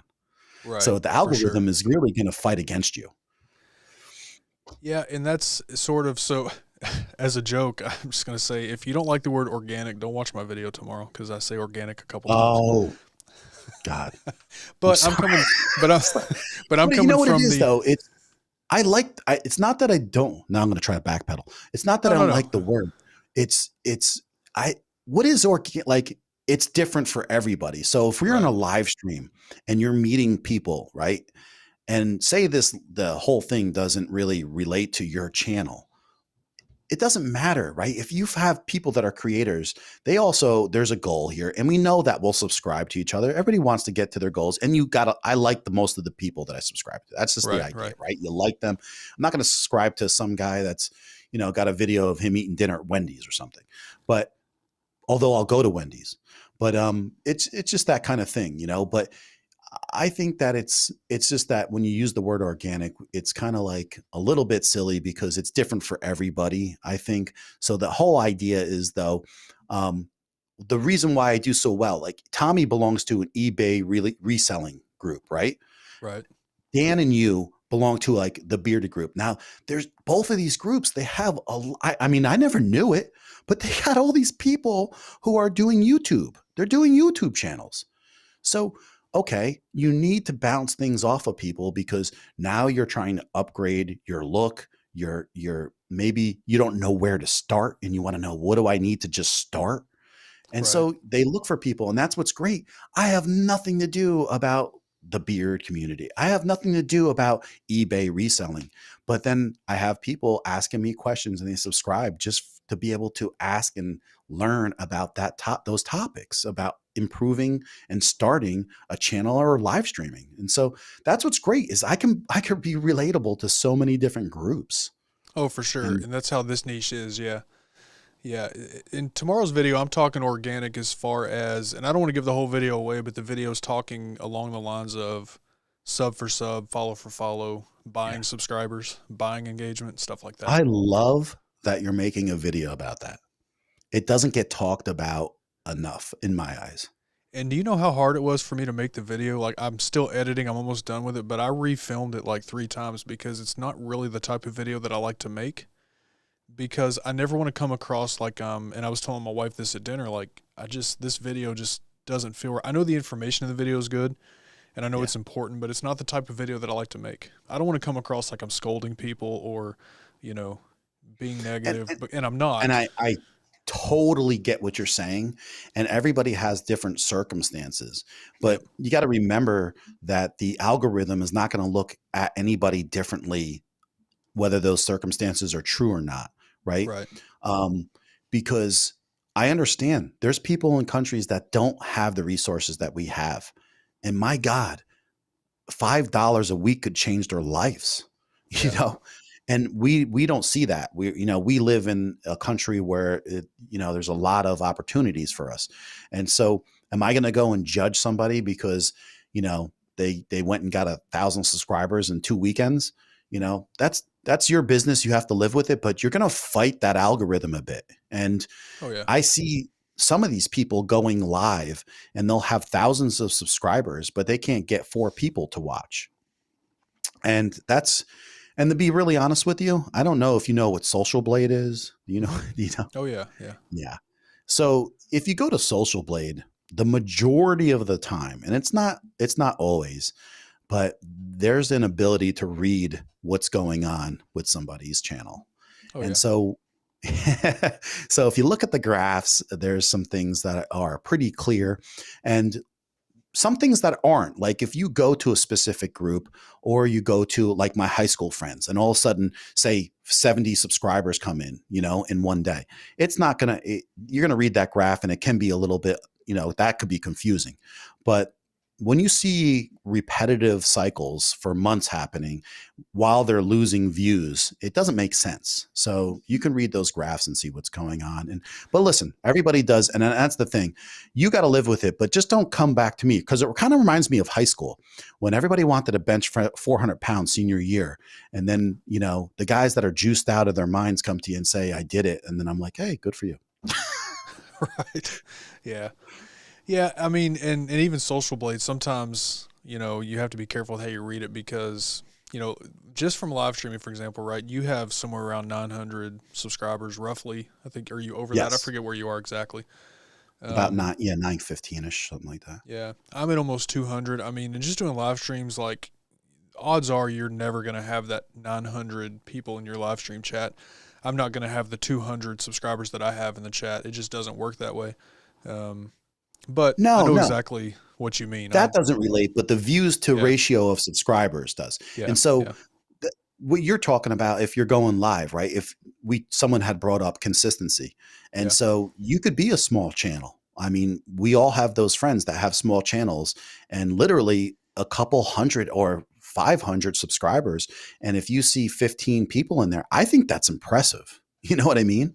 oh yeah, Like, I would rather have 10 or 15 people that relate to the topics that we're talking about, that we're talking about intelligent things and discussions, than have 30 people watching and not have any of that kind of, you know, feeling getting through in the stream. right. So I'm always thankful for intelligent questions, things that are being talked about. And I love when people also just chat amongst themselves, enjoying themselves. That's a blast. It is. Yeah, and tomorrow's video is more geared around. I'm kind of like you. Like what somebody else is doing is really none of my business. But you get the same messages in IG that I'm sure that I get. You get the same ones. You get the messages if you post something with a hashtag, and you'll get the comments from some account somewhere, and it'll say, "Hey, do you want to buy some Instagram followers? $1 for this many, $10 for this many." I'm just like, block, go away. Oh, Um, I have never gotten that because I'm not a huge Instagram person, oh, but okay. I think I just, crossed over like 150, but I get people trying to, talk about selling Bitcoin or doing this or that, but Oh, stay I away from them haven't got, too. yes, stay away from that. But I haven't gotten to the people that are for that. But what I did do, like in the beginning, like everybody else, I tried to find some relatability. So I went into these Facebook groups with YouTubers, Right. and my God, I didn't know it was going to be as brutal. Like I would literally put up my live stream or a new video, and you're just putting your new video up there just so, people would maybe watch it or catch on to you or whatever. It would just literally be 20 people saying sub for sub or sub to my channel or just Yeah. leaving their channel in there. And I'm just like, what is this? And then I realized that's all those are. Every single one of them is sub for sub. And, because we are all looking to be able to understand, how do you get yourself exposed? Like, where does it begin? And to tell you the truth, it's like hitting the pavement and doing the groundwork is hard stuff. And you know that because this is your second channel. Like, it doesn't happen by accident. It's Right. hard work and gaining people's trust and respect. Yeah, and so when I say organic growth, that's sort of what I'm talking about is the growth that happens from people that naturally find you because of your content. They may come hang out. Hey, Ron, subscribe. There you go. Yay. Um, Thank people you. that find your content because it relates to them and they like what you're doing, so they subscribe. They come back and watch, that kind of thing. Whereas the sub for sub thing that you're talking about, and there's Dagan. Thank you so much, Awesome, everybody who guys. reaches out and subscribes. Thank you so much. Yeah, This is John's a great. great channel to watch, you guys. Seriously, seriously. And there's Disney Beersman. Get out. Awesome, guys. This is crazy. Yeah, so I set Tracy, this up a while ago. I thought it was fun just to have things pop on there. yeah. Tracy gets Arabic princes looking for a princess. Those are out there Oh, too. hey, listen, you might not want to pass up on some of those guys. They got a lot of cash. That's what they say, That's what they're telling you on there. right? Uh, So, but so yeah, great conversation, John. I appreciate you coming and hanging out tonight. So before we get out of here, why don't you kind of let people know? A lot of people seems like they found you already, but let people know where they can find you, John. yeah, so you can find me on YouTube and on Instagram, and it's Coffee Talk and Tech. And I have an email that you can get and reach out to on Coffee Talk and Tech on YouTube, and then you could always be welcome to DM me in Instagram. So reach out. I have no problem answering questions or anything that you may think is even too silly. It's not. Reach out to me, and we'll talk about any way I can help you. Yeah, and great channel. And I do have in the description of this video, you'll find John's Instagram and YouTube. So definitely check that out. Again, John, I've enjoyed getting to know you and hanging out in your live streams and checking out your content. So I appreciate. Same here. Yeah, I appreciate it. We Same do have here. another And question. I just Go ahead, want to John. I'm sorry. quickly. Oh, fair. I just want to say thank you for asking me again because it was really nice of you. I appreciate it. I feel like I'm such a small channel, and just to have someone, I just really appreciate it. That's all I can tell you. But Yeah. what's my favorite coffee? So I'm not a coffee snob, and I'm not against being a coffee snob because actually in my Amazon account, I have a pour over set that I've been wanting to buy that I might use for Christmas. But basically I'm a Folgers guy. I know nothing exciting, and I drink Starbucks mostly, and I have two stevias. I have stevia that I always add. I don't use sugar anymore. And so I just basically coffee, little cream, and two stevias. So but I do drink coffee every day, twice a day. I drink it once. I don't drink it at night like you are now. How old are you? I just turned 40. Well, I'm going to be 51, and I'm not as in good a shape as you people. So I need that jolt around 4 o'clock in the afternoon, and I needed a little more today. So Yeah. So I am just recently. Hey, I appreciate it, Jason. Thanks, man. Just recently got into Bustelo. I like Bustelo coffee, and that's because of Healthy Bearded. Honestly. oh, okay. So Bustelo's a really good coffee. It's more of a espresso style ground coffee, a little bit stronger, I guess. Yeah, I don't mind that. Hey, listen, if you have any suggestions of something that someone should try, send me a DM. Let me know what coffee you guys are drinking and what I should be experiencing. I'm not against learning anything new or having some. We actually just bought some new coffee. I wish I could remember. I have it upstairs in the fridge, actually. I'm trying a couple new things, and then I hope to do a little bit of pour over stuff just to have some fun and get some new tastes. Now I'm not familiar with pour over. What is that exactly? It's kind of like you have this like whole set, and it's just it's like it's almost like a chemistry set. Okay, you have X amount of 500 grams of water, and then you just drop or the coffee in there, and then you do a pour over one time with the hot water with a drop-in filter, and then they add like a little bit more of this, and then a little bit more water to a pour. It's like supposedly this coffee is supposed to be like out of this world. And I saw I was watching YouTube, obviously, about these cheap pour over sets. And so I'm like, let me try some of these because that's like something on the weekend I could see myself doing. And then sitting on the back porch with my wife and just having like some coffee in the morning and trying something different. Yeah, so Death Wish I've never had. I'm gonna have to look into this pour over coffee thing though. Wait, Death Wish coffee. That sounds like what my wife would probably ask me. This won't hurt you. It's Death Wish. Don't worry. Yep, and my wife doesn't like coffee. She likes the smell of coffee. Oh, yeah.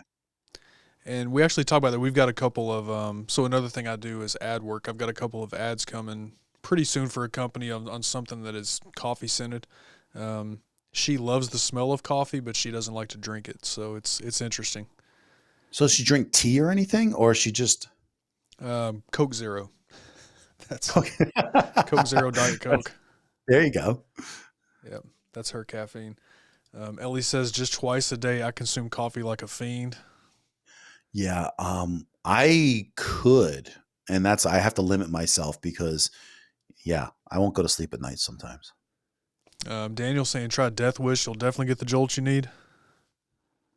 Wait a second. Is this like this isn't like a power drink type of coffee, is it? Here, try this Death Wish. It's 900 milligrams of caffeine. John has a heart attack on the street. Let's check it out. I know that I've seen it. I've never had it. Oh, and I said that we weren't going to need screen share, but let's use it anyway. There you go. So here we go. So I see free coffee for life first up, which is some kind of contest they have going on. Yeah, well, if you're dead, you don't need it anymore. So they get you. Death Wish coffee. So I don't know, guys. Let me know in the chat. What is so Daniel says it's extremely strong. Okay. Like me in high school. Right, there you go. The scoop. I don't know. I have to check out the website and see what the. Let's see. We'll go to some of their. Let's see. Bagged. It says the world's strongest coffee right there on the bag, so it's Oh, got to be true. geez. Yeah, no wonder it's Death Wish. So, so you're in Kentucky, and I have a question for you. Yes, sir. Is the sport of powerlifting pretty popular? Um, And do you know what it is? I know what powerlifting is. I can't say that it's very popular. I know the high schools, the state every year has like a powerlifting championship and stuff like that. Yeah. But outside of that, I don't know. I don't know if it's any more popular than that. I can't say that I've ever seen anything. Okay. That's how I got into lifting. I used to compete with powerlifting, and that's how I ended up being like a personal trainer and a coach. And my wife, the first year I met her, she actually had the one of the 19th best deadlift in the nation for her weight class. Okay. Yeah. So Outside of the high school, like state powerlifting championships that happen, I don't know of anything else necessarily powerlifting related. There may be something I just don't know. yeah, yeah, it's one of those things. Like it's really big in some states, like Texas, it's huge. Jason Never. says he's never had coffee. What? Wow. Wow. I give you That's, people credit. I've seen Jason's name in a lot of the stuff. So, but yeah, I give you credit because it's something. First of all, I love the taste, but man, I don't know. Yeah, it'd be hard to get off that little lift, that caffeine lift it gives you. yeah, yeah. I guess if you've never had the caffeine lift, maybe you don't realize. Yeah, I don't know. I don't know the science yeah, behind it. I just like coffee. yeah. I'm not a big drinker, so it's like I don't really, barely, hardly ever drink alcohol, and the coffee is my major thing, Right, right. and Uh, eating. yeah, and eating. And yeah, me too. Me too. As a matter of fact, somebody sent me because I was talking to a friend of mine a couple of weeks ago about I need to knock some weight off. I need to start running again, things like that. And he Yeah, sent me a message today, and he said, "Hey, how's the diet and exercise going?" And I sent him a meme of a little or a GIF of a little. You remember the old dinosaur show yeah, with the not the mama baby? I sent him a yes. GIF of that little baby dinosaur just eating a bunch of food, crying. I was like, "Yeah, this is pretty much me." This is that's how yeah, that's how the diet's going. yeah, me too. I mean, I was about early this year, like I told you before I started, I was about 252, 5'11", and now I'm like 268. I got to get back down to like about to the 252 would be nice. So. Yeah. I forgot about this. Yeah, not really powerlifting necessarily, but did you ever see the Titan show on NBC? Is that new? No, it's been around a couple of years. It's one of those reality show competition. Um, I guess closely related to like American Ninja Warrior. Oh, okay. No, I actually didn't, but I'll look that up and check it out because I remember back in. Do you remember back in the day they used to have that thing where you'd run through the gauntlets and those gladiators? You remember American that? Gladiator. Yeah, Yeah, yeah. yeah. I wonder if it's like something similar to that. I think it's similar to it. I haven't really watched a lot, but I know that one of the guys that won, I think it may have been, was it season one? I know my wife knows. He lives right here in our hometown. Oh, cool, So she cool. keeps I telling me I I need to actually try to get him watched. on the show. Yeah, that would be cool. I Yeah. actually I used to watch. I used to watch a lot of that Ninja Warrior stuff too. Yeah, we watch that a lot still, a lot of reruns. Yeah, Tracy was thinking about going to the gym today, but went out for tacos instead. Hey, me too. yeah. I mean, you got to go one way or the other. So if you're not going to the gym, I mean, tacos is the right way. Yeah, Daniel says, I drink a lot of caffeine, whether it's coffee or energy drink, so it takes a lot for me to fill the lift now. Yeah, yeah, we kind of adjust to it. Yeah, yeah. And that is part of the bad. Then imagine if I was taking that killer coffee. Forget about it. The death wish, yeah. The death wish. Jeez. World's strongest. Hey, what's up, Jimmy? Good to see you, man. All right, John. Well, I'm going to let you off the hook, man. I appreciate you coming and hanging out. It's been a fun conversation. We've been almost 2 hours, Absolutely. and here we are. I want to thank everybody that subscribed and anybody that watched. And hey, reach out to me. It's no problem. And I really thank Ken and his wife and everybody stopping in, dropping some good questions and making comments. Thank you so much, Ken. Again, thank you. Yeah, no, thank you. And we'll see you and Jeff, I guess, tomorrow night, right? You guys live tomorrow? Yeah, we're live on Jeff's J.A. Smith's channel at 9 p.m. Eastern. And then we go live on Thursday on mine channel at 9 p.m. Eastern. There we go. So I'll be there, guys. Make sure you check that out. Some great content. As far as I go, you guys pretty much know where to find me at. You're already on the YouTube channel, so thanks for being here. My website, kenthecontentcoach.com, and then email ken at kenthecontentcoach. All over social media. If I can help you guys with anything, let me know. For all the new people that are here tonight for the first time, thank you all for being here. I appreciate it, and we will see you next time. John, we'll see you tomorrow, man. You got it. Night, everybody. Bye.